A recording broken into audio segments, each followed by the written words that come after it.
Solo லெவலிங்கோட next எபிசோட்ல இருக்கும். இதுக்கு முன்னாடி ஒரு 2 சீசன் இருக்கு. அதாவது சீசன் 2 அண்ட் சீசன் 3 கம்ப்ளீட் பண்ணியாச்சு.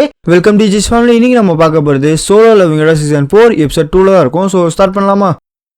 என்னது, நீங்க வரலையா? இங்க பாருங்க, நம்ம போயே ஆகணும். எனக்கு தெரியுது இந்த ட்ரக்ல இடம் இல்லைன்னு தெரியுது, பட் நம்ம போயே ஆகணும். இல்ல நீங்க சொல்றது எனக்கு புரியுது, பட் மேட்ரு என்னன்னா இன்னுமே 10% உள்ள இருக்கானுங்க. அண்ட் நாங்க வயசாயிட்டோம்ப்பா, நாங்க என்ன பண்ண போறோம்? நாங்க வாழ்ந்ததெல்லாம் வாழ்ந்து முடிச்சாச்சு. ஸோ நீ போ, நாங்க பாத்துக்கிறோம். இல்ல உங்களை இங்க விட்டு என்னால போக முடியாது, கண்டிப்பா முடியாது. எப்படி இருந்தாலுமே ஜெயன்ஸ் இந்த இடத்துல வந்துருவானுங்க. ஸோ சீக்கிரமா கிளம்பலாம் வாங்க. இல்லப்பா, நான் சொல்றத புரிஞ்சுக்கோ. ஏன்னா அடிப்பட்டவங்களை கூட்டிட்டு போ, இந்த ட்ரக்ல இடம் இல்லை, நீ ஃபர்ஸ்ட் அதை பண்ணு. உங்களை திருத்த முடியாது. சரி, இதுல உங்களுக்கு வேணாம், எனக்கு வேணாம், நம்ம அவங்கள அனுப்பிச்சு விட்டுருவோம். நான் உங்களுக்கு இங்க துணையா நிக்கிறேன், வாங்க போய் ஒளிஞ்சுக்கலான்னு சொல்றப்பயே அங்கேருந்து எத்தி பார்த்துட்டு இருக்குமா, இவங்களுக்கு ஒரு மாதிரி ஆயிரும். சுடுங்கடா அப்படின்னு சொல்லிட்டு கத்துவானுங்க. டப்ப டப்ப டப்பான்னு சுட்டுக்கிட்டு இருப்பானுங்க. இது என்ன பண்ணணும்னா அசால்ட்டா அந்த புல்லட்ல எதுவுமே கண்டுக்காது.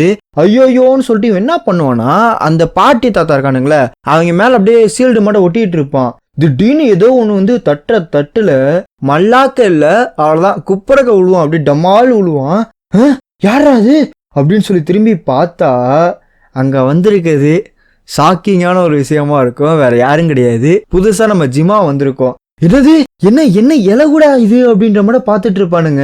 தம்பி, இங்கேருந்து கிளம்புறீங்களா? இந்த இடம் கொஞ்சம் டேஞ்சரான ஒரு இடம். அண்டு ஜிமா, நீ கொஞ்சம் பார்த்து பண்ணு, இங்க ஹாஸ்பிட்டல்லாம் பக்கத்துல இருக்க போல இருக்கு. அந்த அடி அடிச்சுச்சுல ஜிம்மா, அதுல என்ன பண்ணும்னா மேலேருந்து கல்லெல்லாம் விழுவ ஆரம்பிக்கும். நம்ம தம்பி போய் வந்து காப்பாத்தி விட்டுருவான். சீக்கிரமா எவாக்குவேட் பண்ணுங்க, பிகாஸ் இந்த இடமே பார்த்தோம்னா ரொம்ப டேஞ்சரா மாறிட்டு இருக்கு, எல்லாத்தையும் எவாக்குவேட் பண்ணுங்க அப்படிங்கிற மாதிரி இவன் வேற கத்திட்டு இருப்பான்.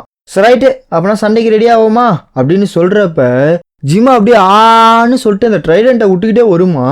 அடிச்ச அடிக்கு அந்த இடம் அப்படியே பேர்ந்து அப்படியே உடஞ்சு தெரிக்கும். ஸோ பயங்கரமா இருக்கும். இதுவே இப்படி பண்றப்ப ஜின்னு என்ன பண்ணுவானா, ஜிமா மேல ஏறி ஓடுவான். வேகமா ஓடி ஜம்ப் அடிச்சு ஜெயண்டோட மூஞ்சில ஒரு கோடு, ஒரே ஒரு சிங்கிள் கோடு, அவ்வளவுதான், அது தலை 2ஆ பிரிஞ்சிரும்.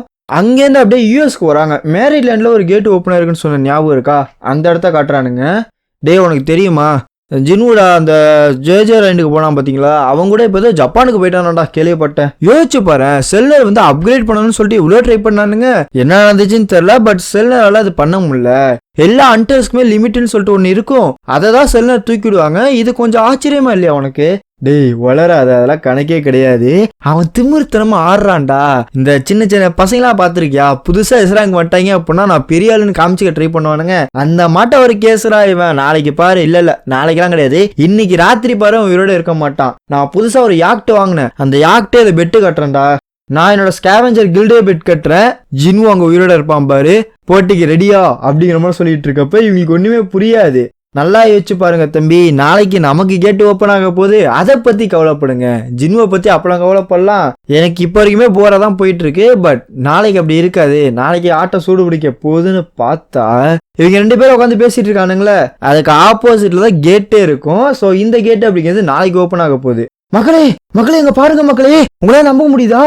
என்னால நம்பவே முடியல. ஏன்னா ஜின்னுவோட சோல்ஜர் எல்லாமே ஜெயன்ஸை தின்னுகிட்டு இருக்குங்க அப்படின்னு சொல்லிக்கிட்டு இருக்கப்பயே அப்படின்னு சொல்லிட்டு ஒரு பொண்ணு வேகமா ஓடிட்டு இருப்பா.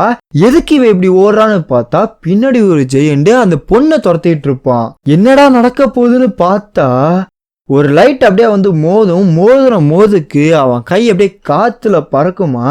வேற யாரும் கிடையாது, நம்ம இகரிஸ் தான். நீ மட்டும் தான் சம்பவத்தை செய்வியான்னு சொல்லிட்டு மண்டலே, அதாவது நடு மண்டலே நச்சுன்னு ஒரு போடு, அவன் காலி. யா, நாம ஐயனுமே ஒரு சம்பவத்தை செஞ்சு விட்டுருவா. செஞ்சுட்டு ஒரு பார்வை பாப்பான் பாருங்க, அதுல 1000 அர்த்தம் இருக்கும். யா, அந்த மாதிரி பார்த்துட்டு இருப்பானா.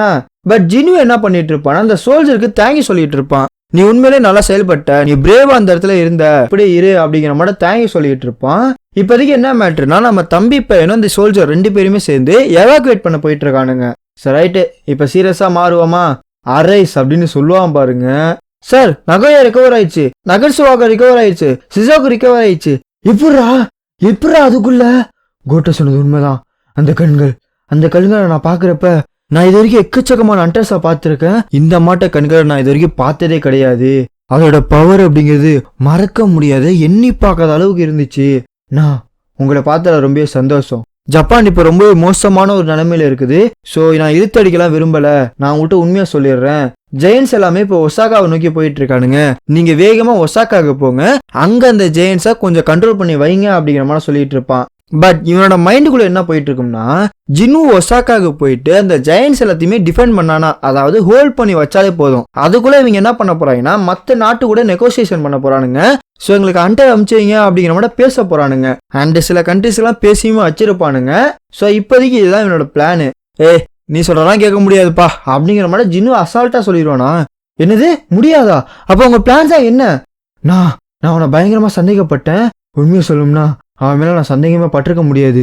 பட் இனிமேட்டு அவன் என்ன பண்ண போறான், நான் இப்ப என்ன பண்ண போறேன், இப்ப என்ன பண்ணணும் அப்படின்னு உன் மண்டைக்குள்ள 1008 எண்ணம் அப்படியே ஓடிக்கிட்டே இருக்குமா. நீ 4 தானே, நீ அப்ப 5ஆயிரு. அங்க அவனுக்கு 1008 கவலை அப்படின்னா இவனுக்கு பேர் வைக்கிறது ஒரு கவலையா இருக்கும். அந்த ஜெயன்ஸ் எல்லாம் ரெஸ்கியூ பண்ணிருந்தால, அதாவது அரெஸ்ட் பண்ணி அது எல்லாத்துக்குமே 1 2 3 சொல்லிட்டு பேர் வச்சுட்டு இருப்பான். ஆக்சுவலா ஜின்னுவோட மைண்ட்ல என்ன ஓடிட்டு இருக்கும்னா, இவனுக்கு இப்ப ஆர்மி தேவை. ஏன்னா ஆர்கிடெக்ட் காட்டின விஷயம் அப்படிங்கிறது சாதாரண ஒரு விஷயம் கிடையாது இல்லையா. சோ இவனுக்கு ஆர்மி அப்படிங்கிறது கண்டிப்பா தேவை. ஜெயன்ஸ் வந்து ரொம்ப யூஸ்ஃபுல்லா இருப்பானுங்க. சோ அதனால இவன் அடிக்கிற எல்லா ஜெயன்ஸுமே ரெக்கவர் பண்ணிட்டு இருக்கான், ரிவ்யூ பண்ணிட்டு இருக்கான். 10வது குறைக்கு இவனோட சாடை எல்லாத்தையுமே ஜப்பான் முழுக்கவே பரவ விட்டுருக்கான். ஸோ இவன் மட்டும் இங்க ஃபைட் பண்ணல, வேர்ல்டு வைட்ல அதாவது ஜப்பான் முழுக்கவே சாடை எல்லாமே ஃபைட் பண்ணிட்டு இருக்குங்க. போனதுலேயே நீங்க கவனிச்சிருப்பீங்க, இவனோட மானா அப்படிங்கிறது பயங்கரமா இன்க்ரீஸ் ஆயிருக்கும். அதனால ஜெயிக்கிறது அப்படிங்கிறது ரொம்ப ரொம்ப ரொம்ப ஈஸியான ஒரு விஷயம் இவனுக்கு.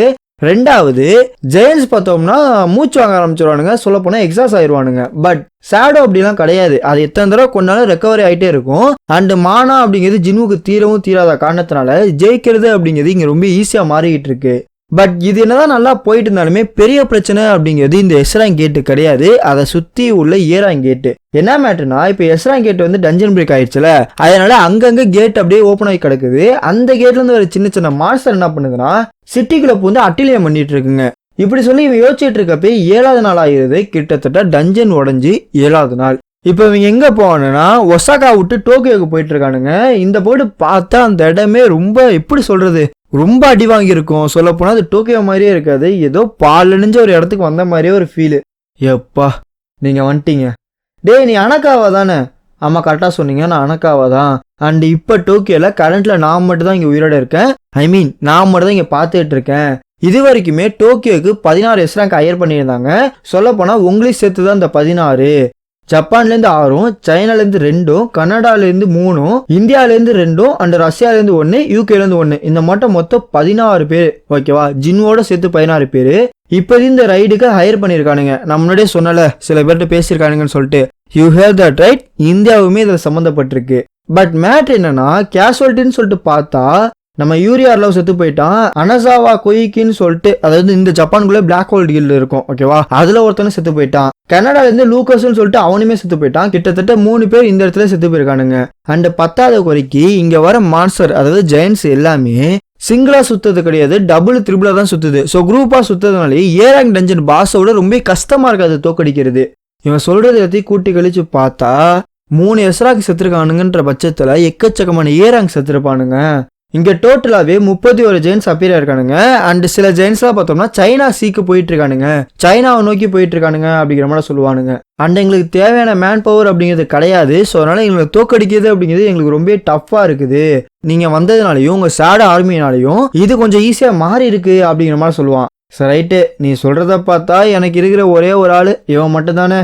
சரி ரைட்டு, அதெல்லாம் ஒரு பக்கத்து இருக்கட்டும். இந்த இடத்த நான் எங்கேயோ பார்த்துருக்கேன், எங்க பார்த்துருக்கேன் எனக்கு சரியா ஞாபகம் இல்லை. பட் இந்த மாட்டை பாலடைஞ்ச ஒரு பங்களா, இந்த மாட்டை எரியிற ஒரு இடத்த எங்கேயோ ஒரு இடத்துல பார்த்துருக்கேன். ஒரு டீமன் கேஸ்லாம் இருக்குமோ? இல்ல ஒருவேளை ஹிண்டா கூட இருக்கலாம். ஏன்னா ஆர்கிடெக்ட் தான் அதை பண்ணது. பட் இப்போ அந்த ஆர்கிடெக்ட் உயிரோடே கிடையாது. அவன் செத்ததுக்கு அப்புறம் எனக்கு எந்த ஒரு நோட்டிபிகேஷனோ எந்த ஒரு அலாரமோ சொல்ல போனா எந்த ஒரு ஹிண்ட்டுமே வரல. ஸோ எந்த ஒரு மெசேஜும் வராதனால நான் கொன்னல அந்த சிலை அதுதான் ஒரிஜினல் ஆர்கிடெக்டாவே இருக்கணும், அவனோட ஒரிஜினல் ஃபார்மே அதான் இருக்கிறதுக்கான வாய்ப்பு அப்படிங்கிறது நிறையவே இருக்குது. ஸோ ஒருவேளை அது ஒரிஜினலா இருந்துச்சுன்னா அவன் என்ன சொல்ல வந்தா, என்னத்தை காமிச்சான், இப்போ என்ன பண்ணிக்கிட்டு இருக்கான், டீமன் கேசல் தான் இதோட ஹிண்டா இருந்துச்சுன்னா ஒருவேளை இந்த இடம் டீமன் கேசலா மாறப்போதா? ரொம்ப கன்ஃபியூஷனா இருக்குல்ல. ஒருவேளை இந்த இடம் டீமன் கேஸ்லாம் மாறிடுச்சுன்னா ஃபியூச்சர் அந்த மாதிரி மாறதுக்கு பிளான் இருந்துச்சுன்னா என்னோட ஸ்ட்ரென்த்தை வச்சு என்னோட முழு திறமையை வச்சு நான் அதை கட்டுப்படுத்துவேன். இந்த இடத்த அந்த டீமன் கேஸ்ல மட்டும் மாற்ற விட மாட்டேன் அப்படின்னு சொல்லிட்டு இவன் கொஞ்சம் எடுத்துட்டு இருப்பான். நான் இங்க வந்ததே நான் பவர்லெஸ்ஸா இருக்குன்றதுனால தான். ஸோ ஸ்ட்ராங்கான எனிமையை பார்த்தோன்னா என்னோட பவர் அப்படிங்கிறது இன்க்ரீஸ் ஆகணும், அதுதான் எனக்கு வேணும் அப்படின்னு சொல்லிட்டு பார்த்துட்டு இருப்பான். சரி ரைட்டு அனகாவா ஆரம்பிப்போமா? என்ன சொல்றீங்க? இன்னும் அண்டர்ஸ் யாருமே வரல, கூப்பிட்டு அவங்க வந்துட்டு இருக்காங்க, அது வரைக்கும் கொஞ்சம் வெயிட் பண்ணலாமே. என்னடா சொல்ற, எல்லாம் வந்துட்டானுங்க பாடுறா அப்படிங்கிறப்ப டேம் இட், இது ரொம்ப காண்டேத்துது. பட் என்னதாவது காண்டேத்தினாலுமே கொஞ்சம் கொஞ்சமாக ஈஸியாக மாறிட்டு இருக்கு பாத்தியா? இல்லை உனக்கு புரியல, நம்ம எவ்வளோ கஷ்டப்படுறோம் இந்த ஒரு ஜெயின்ஸை தோக்கடிக்கிறதுக்காக. நம்ம பக்கவாக ரொம்ப ரொம்ப ரொம்ப கஷ்டப்பட்டிருக்கோம். பட் அப்படி கஷ்டப்பட்டாலுமே நம்மளால கொடுத்த டைத்துக்குள்ள கொடுத்த ஜெயின்ஸ் வந்து கொல்ல முடியல. ஆனா இந்த சின்ன சின்ன இந்த சமனை பாத்தியா, அதுங்க அசால்ட்டாவே தோக்கடிச்சிருதுங்க. சொல்ல போனா அதுங்க நம்மளோட பவர்ஃபுல்லா இருக்க மாட்டேன் எனக்கு ஃபீல் ஆகுது. இவன் இந்த மட்டும் காண்டாயிட்டு இருக்கப்ப அதே சமயம் ஜினுவோட படம் அப்படிங்கிறது வர ஆரம்பிக்கும். ஸோ படையெல்லாம் வந்துட்டு என்ன நடக்கும், ஜென்ரல் தான் அடுத்து இகரிஸா இருக்கட்டும், ஐயனா இருக்கட்டும், டஸ்கா இருக்கட்டும், டேங்கா இருக்கட்டும். ஸோ இந்த மட்டும் ஒவ்வொருத்தரும் அப்படியே எந்திரிக்க ஆரம்பிப்பான். நம்ம ஜிமாவுமே வந்துடும். ஸோ எல்லாமே வந்துட்டானுங்க அப்படின்னா ஒரு ஆள் மிஸ் ஆகுதேப்பா, யார் அது? வெறுதான். ஸோ வெறு என்ன பண்ணுவானா ஒரு மாசான என்ட்ரி கொடுப்பான். அதாவது வானத்துல டமால்னு இடிப்பானா. சரி ரைட்டு வாங்கடாடி அப்படின்னு சொல்றப்ப இந்த ஜெயன்ஸ் எல்லாமே ரெக்கவர் பண்ணால, அதாவது ரிவ்யூ பண்ணால, அது எல்லா ஜெயன்ஸுமே கூப்பிட்டுருப்பான். இப்போதைக்கு இந்த பேனல்ல காட்டினது மொத்தம் 12 பேர். ஓகேவா? டேய் என்னோட சோல்ஜர்ஸ் அட்டாக் பண்ணுங்கடா, சார்ஜ் அப்படின்னு சொல்லி கத்துறதோட இந்த ஒரு சாப்டர் முடிப்போம். சரியா, லவ் யூ ஸோ மச்.